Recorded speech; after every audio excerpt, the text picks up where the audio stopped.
નમસ્કાર મિત્રો, પ્રકૃતિના સુંદર પક્ષી પોપટ વિશે વાત કરીએ. આપણે જોઈએ છીએ કે પોપટને ફળ ભૂલ ખાવા વધારે ગમે છે, એટલે કે લીલી મરચું, મકાઈ, કાકડી, ટામેટા, ભીંડા વગેરે પોપટને ખાવું વધારે ગમે છે. અને આપણે ઘેર રહેતા પોપટ આપણો અવાજ સાંભળીને તરત જ આપણી પાસે દોડી આવે છે.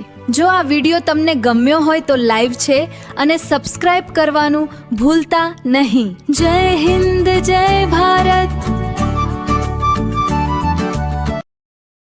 નમસ્કાર મિત્રો, પ્રકૃતિના સુંદર પક્ષી પોપટ વિશે વાત કરીએ. આપણે જોઈએ છીએ કે પોપટને ફળ ભૂલ ખાવા વધારે ગમે છે, એટલે કે લીલી મરચું, મકાઈ, કાકડી, ટામેટા, ભીંડા વગેરે પોપટને ખાવું વધારે ગમે છે. અને આપણે ઘેર રહેતા પોપટ આપણો અવાજ સાંભળીને તરત જ આપણી પાસે દોડી આવે છે.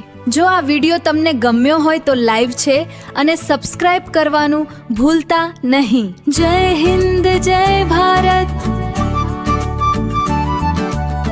નમસ્કાર મિત્રો, પ્રકૃતિના સુંદર પક્ષી પોપટ વિશે વાત કરીએ. આપણે જોઈએ છીએ કે પોપટને ફળ ભૂલ ખાવા વધારે ગમે છે, એટલે કે લીલી મરચું, મકાઈ, કાકડી, ટામેટા, ભીંડા વગેરે પોપટને ખાવું વધારે ગમે છે.